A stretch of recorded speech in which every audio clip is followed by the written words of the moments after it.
وكيل نعم المولى ونعم النصير أفوض أمري إلى الله إن الله بصير بالعباد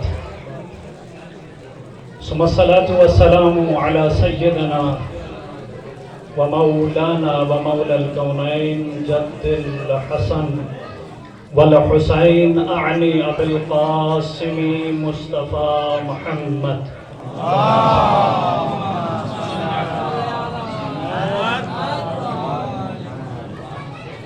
وعلى أهل بيته الطيبين الطاهرين المعصومين المظلومين واللعن على أعدائهم أجمعين من الآن إلى لقاء يوم الدين. أما بعد، قال تبارك وتعالى في محكم كتابه المجيد: هو الذي أرسل رسوله بالهدى ودين الحق ليظهره على الدين كله ولو كره المشركون. صلوات ہدیہ کریں گے محمد و آل محمد.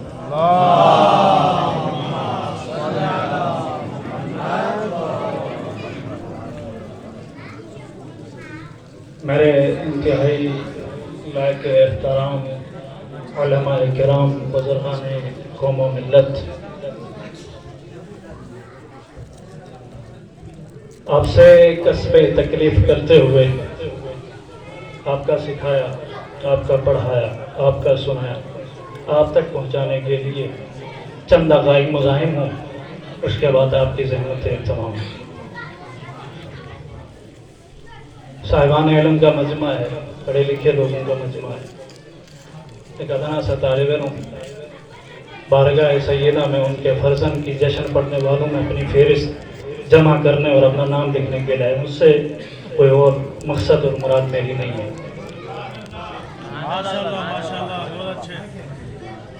تائید کریں گے یہاں میرے اساتذہ کے نورانی چہرے مجھے دکھ رہے ہیں، اس امید اور باور کے ساتھ کہ آپ ہماری رہنمائی کریں گے اور ہماری کوتاہیوں سے درگزر کریں گے. اگر ایسا کرنا چاہتے ہیں ایک صلوات بھیجیں محمد و آل محمد.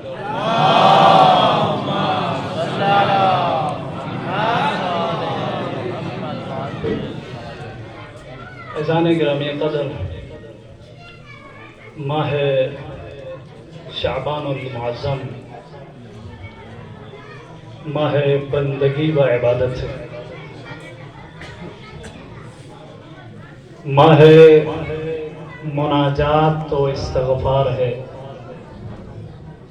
ماہ خود سازی و دیگر سازی ہے. بالخصوص آج کی شب نیمہ شعبان المعظم سال کی افضل ترین راتوں میں سے ایک رات ہے.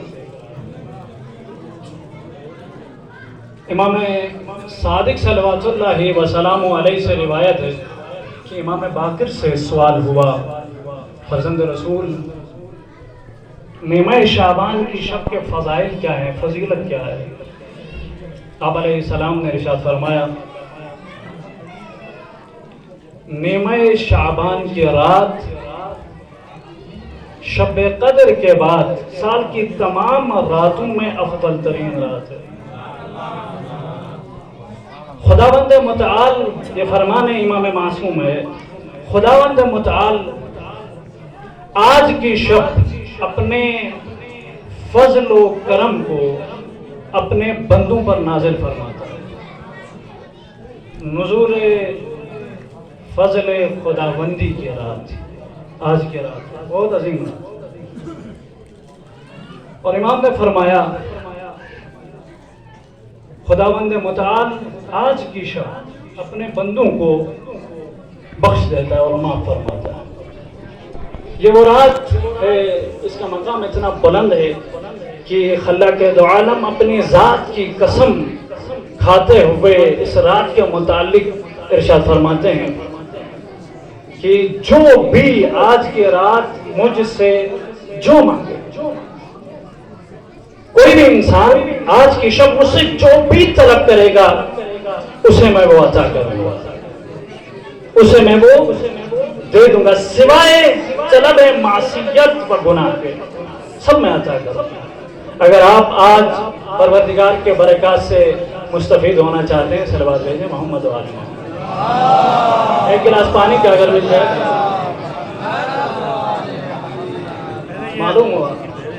معلوم ہوا آج کی رات کے بہت سارے برکات ہیں, بہت سارے حسنات ہیں. من جملہ اس شب کے برکات میں سے سب سے بڑی برکت شب ولادت باسعادت منجی عالم بشریت صاحب دوران امام زما ارواحنا لہ الفدا ہے,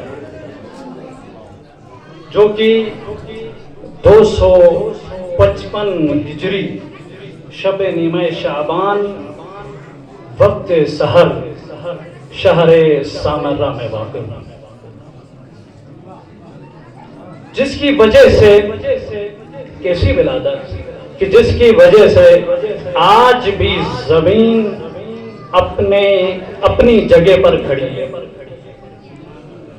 منجی عالم بشریت کا صدقہ ہے کہ آج بھی زمین اپنی جگہ پر قائم ہے, اپنی جگہ پر کھڑی ہے. اس شب کے بہت سارے اعمال ہیں, ان اعمال میں سے تبرکن ایک دو کی طرف انتہائی زود گزر رہا ہوں اشارہ کر کے. آج کی شب میں غسل کرنے کا بہت زیادہ ثواب ہے, اور اسی طرح شب بیداری, آج کی رات شب بیداری ہے, اور دعائے کمیل کی تلاوت کرنا, استغفار کرنا. سب سے بڑا عمل آج کی شب کا زیارت امام حسین علیہ السلام کا پڑھنا ہے. اگر کوئی شخص کسی بھی مجبوری کی وجہ سے کسی بھی مسئلے میں پھنس گیا اور امام حسین کی زیارت پوری پڑھ نہ سکا, اس کے پاس پڑھنے کا ٹائم نہیں, کسی بھی حوالے سے کوئی مجبوری آ گئی بیچ میں اور پڑھ نہ سکا, اس کے پاس ٹائم نہیں ہے, تو اس کے بارے میں روایت میں ملتا ہے کہ اسے چاہیے کہ وہ اپنے پشت بام میں جائے اور ایک دفعہ اپنے دائیں اور پھر اپنے بائیں نگاہ کریں, پھر اپنے رخ کو آسمان کی طرف بلند کر کے زیارت کے یہ دو فکریں کریں. السلام علیکہ یا ابا عبداللہ, السلام علیکہ ورحمۃ اللہ وبرکاتہ. صلوات بھیجیں گے محمد و آل محمد.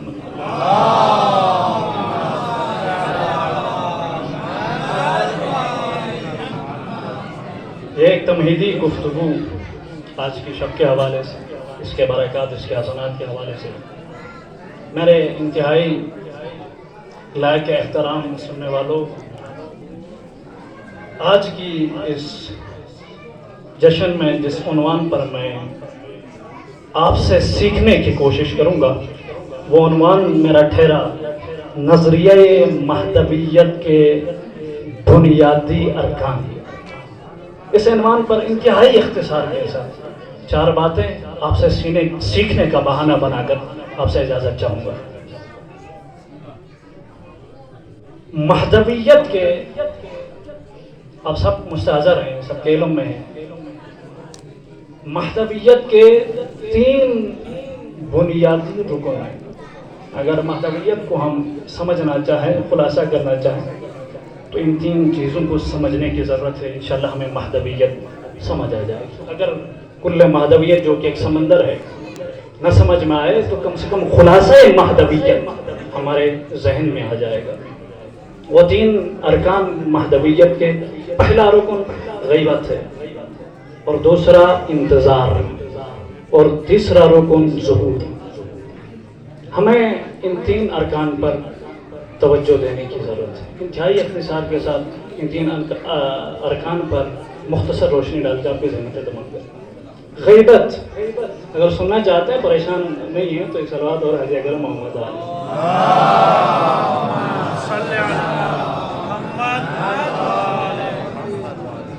پہلا رکن مہدویت کا غیبت, غیبت امام زمان جل اللہ تعالی فرجہ الشریف.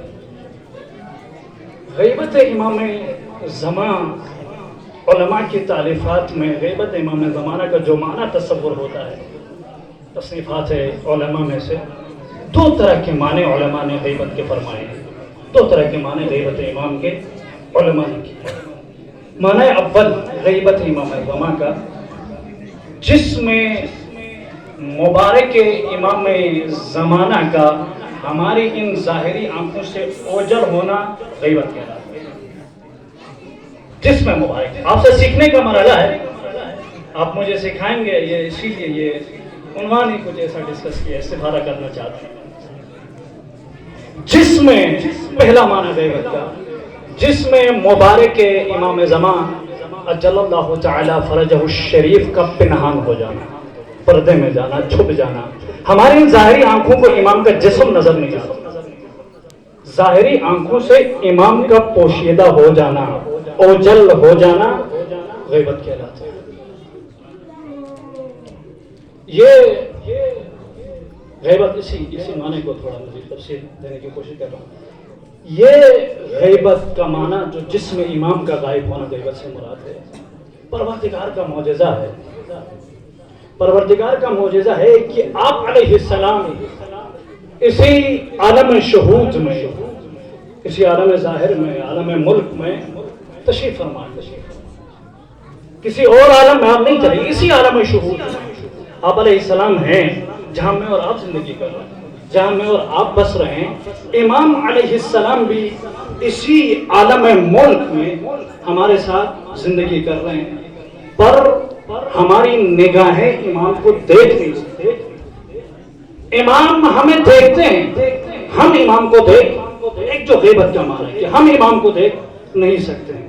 مثال لے لیجئے، اس زمانے میں میرے مولا کی مثال خورشید پشت ابر کی ہے، وہ خورشید جو بادلوں کی چادر اپنے اوپر اوڑھ لیتی ہے تو ہماری ظاہری نگاہوں سے اوجھل ہو جاتی ہے۔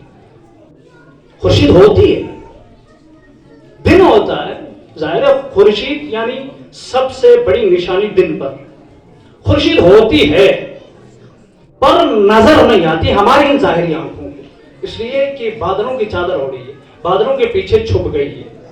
میرے مولا امام زمان کی مثال ایسے ہی ہے، اس زمانے میں رہتے ہیں، اسی زمانے میں جہاں میں اور آپ زندگی کر رہے ہیں، امام بھی کر رہے ہیں، لیکن ہماری ان ظاہری آنکھوں کو نظر نہیں آتی۔ ایک صلوات ہے کہ محمد علیہ محمد،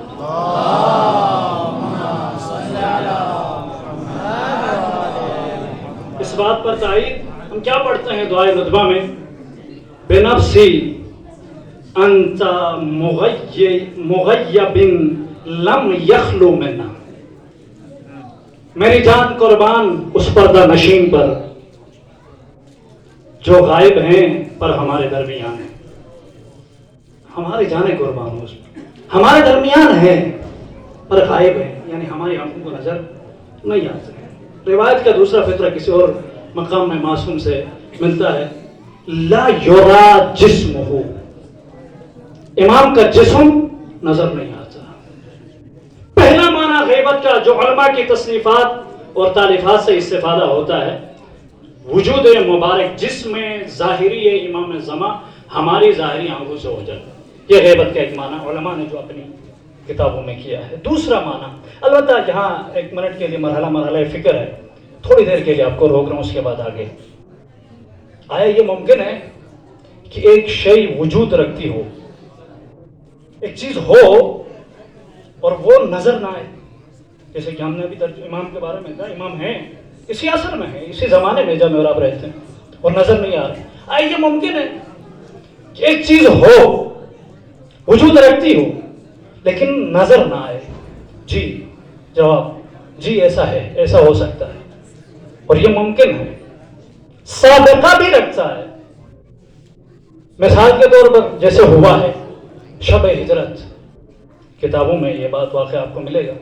شب ہجرت جب مشرکین مکہ نے آپ صلی اللہ علیہ وآلہ وسلم کو قتل کرنے کا ارادہ کیا اور آپ کے گھر کا گھیراؤ کیا، تو اللہ کا گھر نہ، پیغمبر صلی اللہ علیہ وآلہ وسلم نے اپنے بستر پر اپنے بھائی علی کو سلا کر آپ اپنے گھر سے نکل گئے، ہجرت کر گئے۔ جب آپ صلی اللہ علیہ وآلہ وسلم اپنے دولت سرا سے باہر جا رہے تھے تو مشرکین مکہ وہاں پر موجود تھے، لیکن وہ آپ کو دیکھ نہ سکے، اللہ کا کرنا تھا، ایک کتابوں میں آپ کو مل جائے گا۔ وہاں پر تھے قتل کرنے، ننگی 40 تلواریں، ننگی تلواروں کے سائے میں شب ہجرت، میرے رسول ان کی نگاہوں کے سامنے نکل گئے، لیکن وہ دیکھ نہ سکے. ایک مثال یعنی چیز ہو سکتی ہے, چیز ہوتی ہے اور نظر نہیں آتی, اللہ کا کرنا البتہ اللہ چاہے تو. دوسری مثال زوج ابو لہب جو مورد مذمت قرآن بھی قرار پائی ہے. ابو لہب کی زوجہ جب بھی آپ صلی اللہ علیہ وآلہ وسلم کو دیکھتی تھی تو بھڑک جاتی تھی اور آپ کی شان میں گستاخی کرتی تھی. نازیبہ الفاظ حضور کی شان میں ابو لہب کی زوجہ کہتی تھی. جب بھی پیغمبر, یہ اس کا معمول تھا, یہ اس کی عادت تھی, جب بھی پیغمبر کو دیکھتی تھی یہ بھٹکتی تھی اور پیغمبر کی شان میں نعوذ باللہ گستاخی کرتی تھی.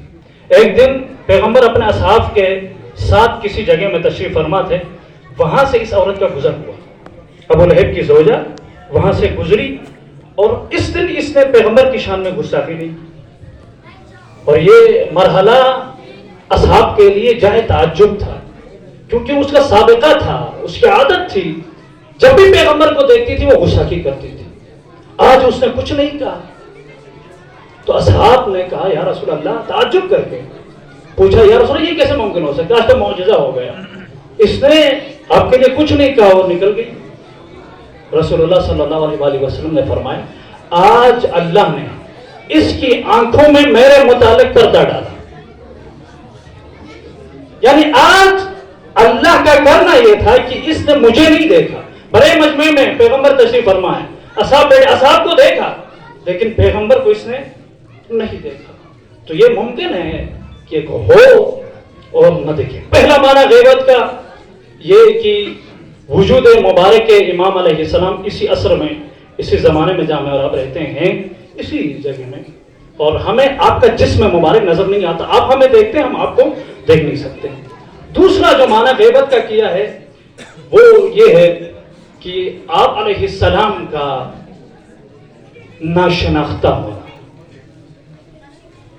اسی زمانے میں آپ علیہ السلام رہتے ہیں جہاں میں اور آپ رہتے ہیں, اور ہماری ملاقات بھی امام سے ہوتی ہے, ہم امام کو دیکھتے بھی ہیں. امام تو ہمیں ظاہر پہچانتے ہیں, ہم بھی امام کو دیکھتے ہیں, امام ہمیں دیکھتا ہے, لیکن ہم امام کو پہچان نہیں پاتے. ناشناختہ ہونا یعنی ممکن ہے آپ کی ملاقات امام سے ہو گئی ہو لیکن آپ کو پتہ نہیں کہ یہی امام ہے. یعنی غیبت سے مراد, دوسرا غیبت کا جو معنی علماء نے کیا وہ یہ ہے کہ امام ناشناختہ ہے, نامعلوم, ہماری جان پہچان میں نہیں ہے, ہم امام کو نہیں دیکھ سکتے. جیسے روایت تائید کرتی اس بات کی. امام صادق نے فرمایا, اگر فرمان صادق آل محمد سننا چاہتے ہیں صلوات حجیہ کریں محمد.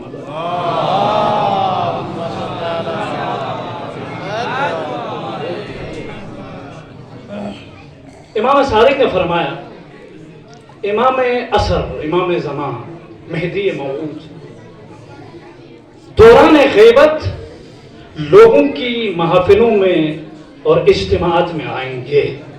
امام صادق نے پہلے فرمایا غیبت کے دوران آپ لوگوں کے اجتماعات میں, لوگوں کے بازاروں میں, اور لوگوں سے سلام دعا, لوگ سلام کریں گے آپ جواب دیں گے, آپ بھی ممکن ہے سلام کریں, لیکن لوگ آپ کو پہچانیں گے نہیں کہ آپ امام زمان ہیں.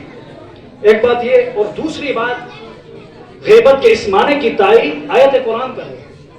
سورۃ یوسف آیت نمبر 58, وجاء, اللہ کا فرمان, وجاء اخوۃ یوسف فدخلوا علیہ فعرفهم وهم له منکرون.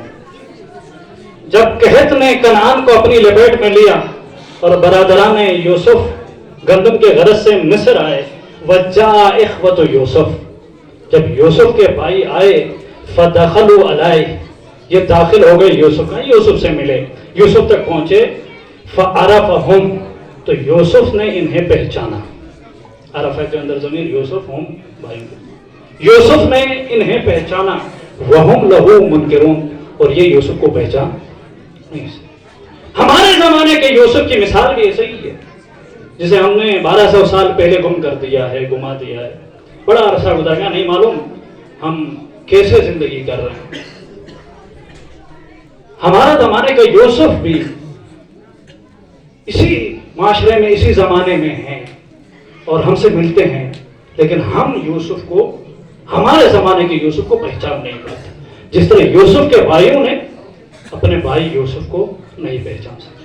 غیبت کا دوسرا معنی امام اسی اثر میں ہیں لیکن ہم پہچان نہیں پاتے، ملاقات بھی ہوتی۔ یہ ہو گیا غیبت، میں نے صرف ترجمہ کیا غیبت۔ اثر غیبت میں امام غائب ہے، ظاہر ہے ان دونوں معنوں کو جوڑ دو نتیجہ غائب ہی آئے گا۔ اثر غیبت میں ہماری ذمہ داری کیا ہے؟ ہم کیا کریں جب امام حاضر نہیں ہے تو ہم کیا کریں؟ ہماری ذمہ داری کیا ہے؟ اثر غیبت میں ہماری سب سے بڑی ذمہ داری انتظار ہے۔ انتظار کرنا ہماری سب سے بڑی ذمہ داری۔ امام تو غائب ہو گئے نا، ہم نے گما دیا، 1200 سال پہلے ہم نے امام کو کھو دیا اپنے مولا، اب ہم کیا کریں؟ ہم نے ہی گوا دیا ہے، اب ہم کیا کریں؟ تو اس میں ہماری جو سب سے بڑی ذمہ داری ہے وہ ہے انتظار، اور انتظار ایک عمیق موضوع ہے، آپ مستحضر ہیں۔ انتظار دو طرح کا ہوتا ہے، انتہائی توجہ چاہوں گا اگر آپ میرے ساتھ صلوات حاضر کریں محمد و آل محمد۔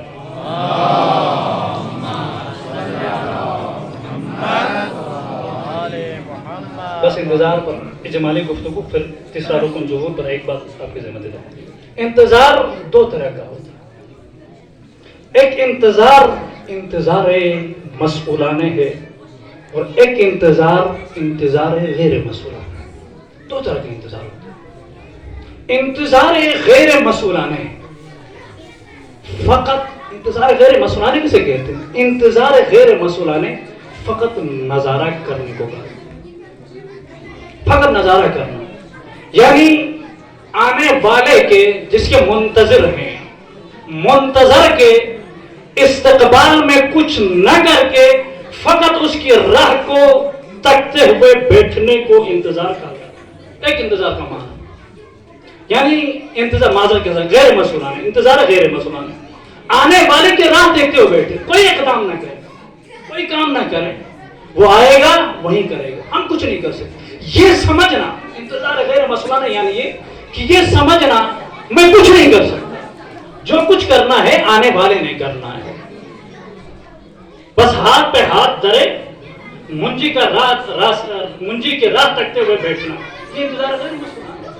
میں کچھ نہیں کر سکتا، بس وہ آئے گا تو میری تمام مشکلات حل ہوں گی، میرے تمام مسائل حل ہوں گے، سبزیاں، دال، چینی، آٹا، تیل، جی سب سستا ہو جائے گا۔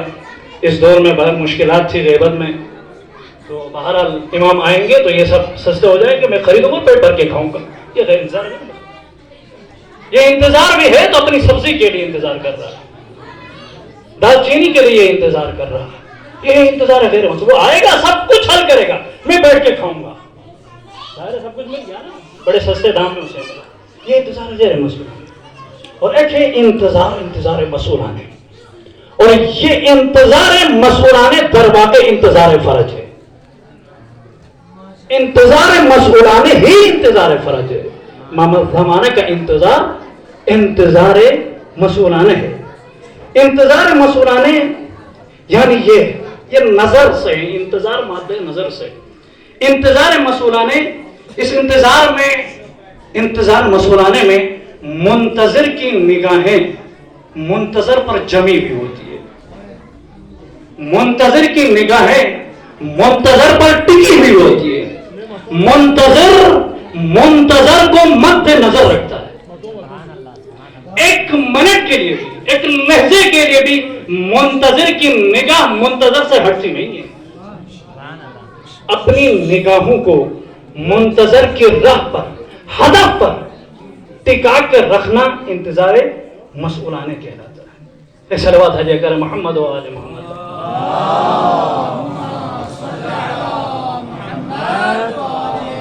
جی منتظر پر اپنی آنکھوں کے کیمرے کو فوکس کرتا ہے، اس کی آنکھوں کا کیمرہ منتظر پر فوکس ہوتا ہے، اور منتظر کی راہ میں حائل تمام رکاوٹوں کو دور کرنے کی کوشش کرتا ہے۔